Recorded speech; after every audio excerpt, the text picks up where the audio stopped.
Hi guys, my name is Bhavishek and in today's video I'll talk about our next topic, that is the tetanus. So today I'll start with our first part, that is the introduction. Okay. Now let's look at the first sentence.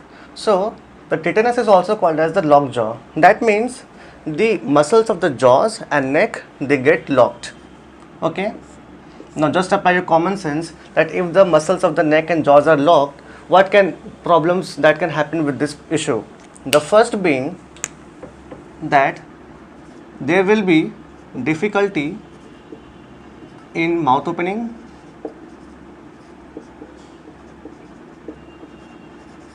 right? That the motions of the mouth is restricted. The number two, that there will be difficulty in swallowing. That is, the patient is unable to swallow food, liquids via the esophagus. Okay. Now, why does this happen? The locked jaw. So, guys, there is a term, medical term, that is called as the hypertonia. You may write it down. The hypertonia. It is nothing but the muscle overactivity. Now, my question is that does this locked jaw is painful or it's not painful? So guys, the answer is it is painful. Okay, the contractions are painful. That is why the patient has difficulty in opening the mouth and he will feel the pain while swallowing as well. Right, the next point. So guys, before starting the next point, let us look at a word that is here written, that is a spasm. Okay, so what is spasm? So guys, spasm is basically the cramps. So you have heard about the menstrual cramps and that are painful definitely. So the menstrual cramp is a condition in which there is the shedding of the uterine lining, that is the overactivity is happening in the uterine lining. Okay, so if the uterine lining is having overactivity, we say it is the menstrual cramp or the menstrual spasm. Okay, and if there is an overactivity happening in the muscle, so we say this is nothing but the muscle spasm, right? Now the muscle spasm is characterized by three features: contractions of the muscles that are painful. Write it down. Painful contractions. Number two, that the muscles are basically tight. That is, I may write, there is the tightening of muscles. The muscles are rigid.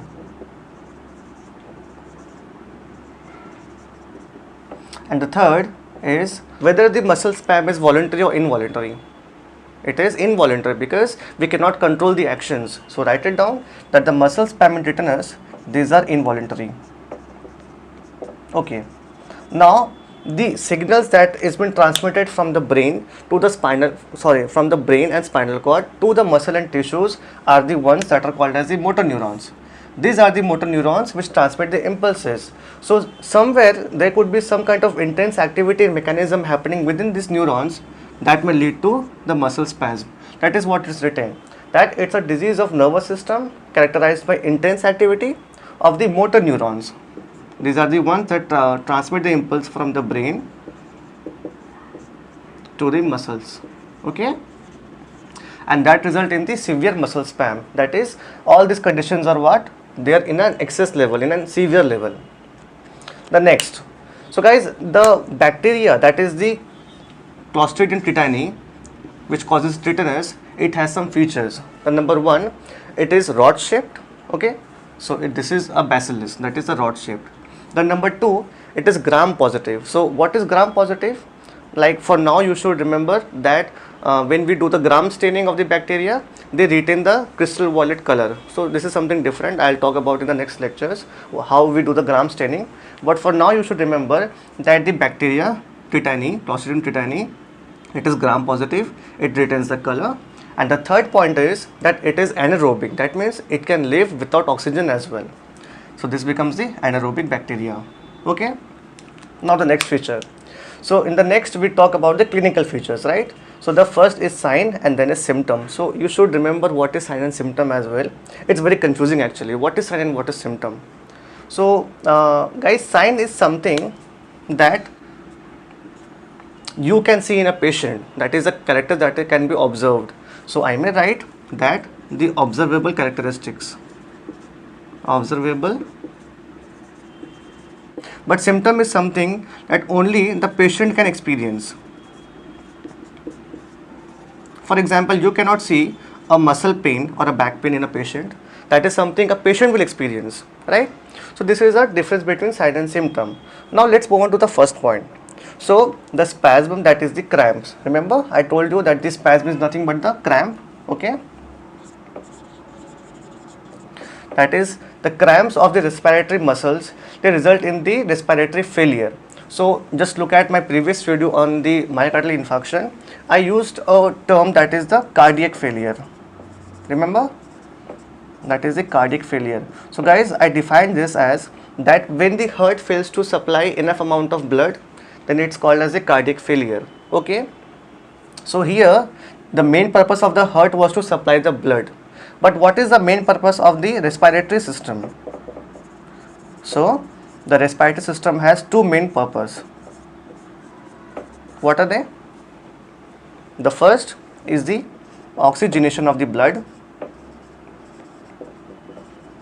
The second is the elimination of the carbon dioxide. That means it is nothing but the main purpose of the respiratory system is to undergo gaseous exchange, right?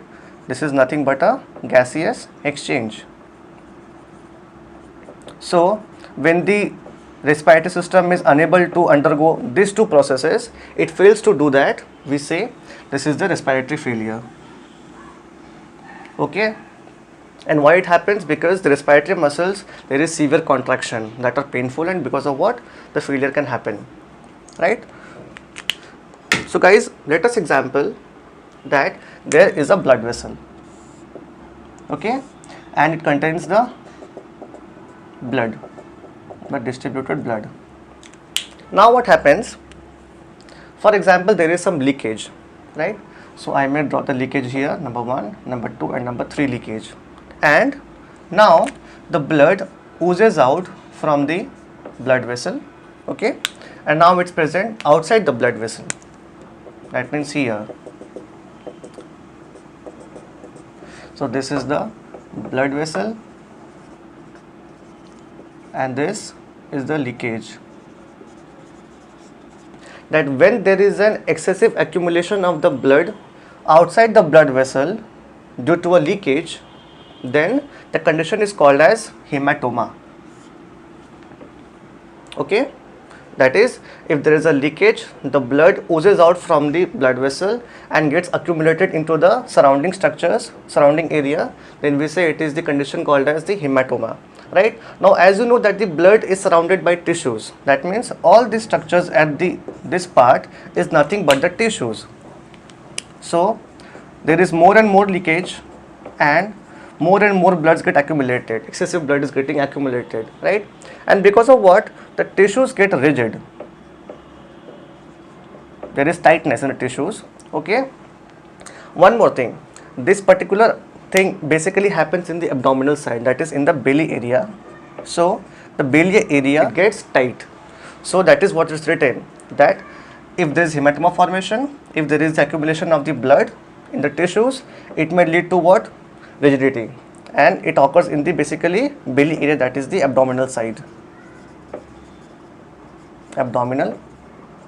or area, okay? Abdominal wall rigidity with hematoma formation is the second point. The third being, it is the constipation and retention of urine. So constipation you know, and retention of urine is what? That the patient is unable to eliminate all the urine from the urinary bladder.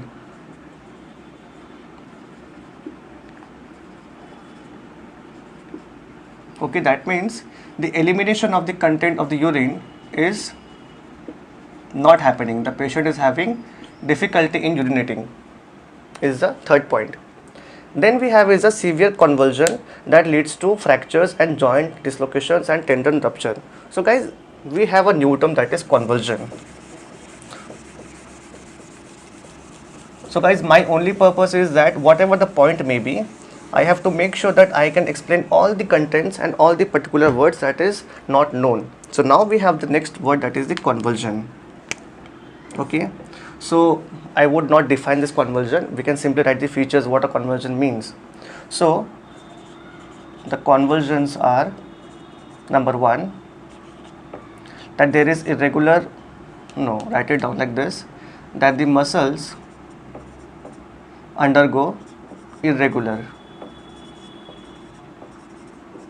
what contraction and relaxation. And number two, that there is uncontrolled shaking of the body.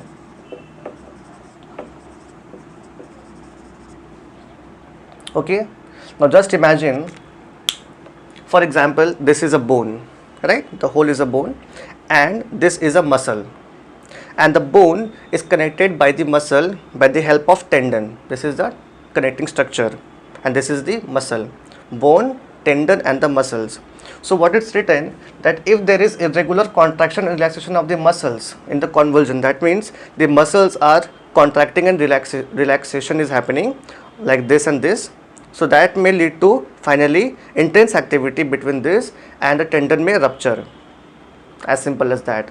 That's what written, that if there is convulsion and this is severe, it is having in a very high intensity, so that may lead to the joint dislocations and tendon rupture. Okay. Next point, that there is rarely occurrence of the carditis, that means inflammation of the heart. Carditis means inflammation of the heart, and it involves the cardiac muscles, and that may lead to cardiac arrest. So guys, just look at the previous video on the MI, and I told you about 3-4 terms that were introduced in that particular video. So cardiac, let's do this. So let's have a recall on that as well. Cardiac, that was heart. We had the previous video, we had some terms. The first one being arrhythmia, if you can remember. Then is the bradycardia, then is the tachycardia, and here we got a new word, that is the cardiac arrest. So this is the irregular heartbeat, number one. This is the heartbeat getting slow, bradycardia. Tachy means that the heartbeat is getting up. But the arrest means that sometimes because of the inflammation of the heart and the muscle involvement of the cardiac, that is the cardiac muscle involvement, the heart suddenly stops beating. The heart suddenly stops beating, and if that happens, it can lead to some problems that the patient may suffer. What are the problems, guys? The first problem is that there will be dyspnea. This means shortness of breath. I have written this in the symptom as well. So this is nothing but the shortness of breath. Okay, and the number two, that is he will feel unconscious. So write it down, unconsciousness. That is what is written. Okay, so if a patient is having tetanus, the first thing that you will observe is that the muscles, they are rigid. Okay, and the second thing what you would observe in a patient, if it comes to you, is that there is shaking of the body parts. So shaking, or you may write jerking of body part. So that is what's written here. Tonic is nothing but the muscle rigidity, and the clonic is nothing but the shakiness of the body. Tonic and clonic. Right, now let's move on to our next part, that is the symptoms. So that is something what patient can experience. So the first is trismus. So guys, trismus is a condition in which the muscles of the jaws and necks, they definitely gets very constricted, and that may lead to, number one, that the mouth opening is restricted, as I mentioned earlier also, is restricted, and number two, that yes, its mouth opening getting restricted, and we say that trismus is only present in a patient if the mouth is unable to open above 35 mm. This is the condition, that if the patient's mouth is unable to open above 35 mm, we say that the patient is having trismus. So mouth opening is restricted, the mouth motion is restricted also. Mouth having difficulty in range of motions. The trismus can happen because of variety of problems. That if a patient is having, let's suppose, TMJ ankylosis, there is TMJ issues. Now, if it happens, now there can be reasons like he is having mandibular fractures, that can lead to trismus. Okay, some kind of drug that is having side effects on the muscles of the jaws and neck, that can also happen. But the main thing is that the patient is having trismus only when the mouth opening is not above 35 mm. The next we have is the muscle pain and the back pain and the stiffness, that is the muscles get tight, the backs also get tight. Then we have difficulty in swallowing. So guys, difficulty in swallowing is a term, or it is also called as the dysphagia. So there were two words that were very similar. The first being dyspnea, this is the shortness of breath, and this is the difficulty in swallowing, that is dysphagia. Then the patient may also have headache and delirium. So delirium is nothing but confusion. That means a patient is in a different state of mind. Why? Because of the mental disturbances. The next we have is the sleepiness. It cannot sleep, he is having insomnia. And then is the dyspnea, that is the shortness of breath. So that is about the introduction part of the tetanus, the etiology, the clinical features also I have covered, that is the signs and the symptoms. So guys, you may write all these points in the exam because these points are very cleared and it can really attract the examiner's eye and you can get good marks as well. So the symptoms, signs and everything is covered. Now in the next video, I'll talk about the differential diagnosis, the management and the prophylaxis. Okay. So guys, I hope I have completed everything. I have made you clear. All the content is almost been cleared. No word is left out. Let me just check once. So tonic, clonic is done. Cardiac muscles, you know. Hematoma is also done. Yeah, that's it. So guys, I hope you enjoyed the video. So do like, share, subscribe and comment down below the topics you want me to make a video on. That's all for today. Thank you and have a nice day.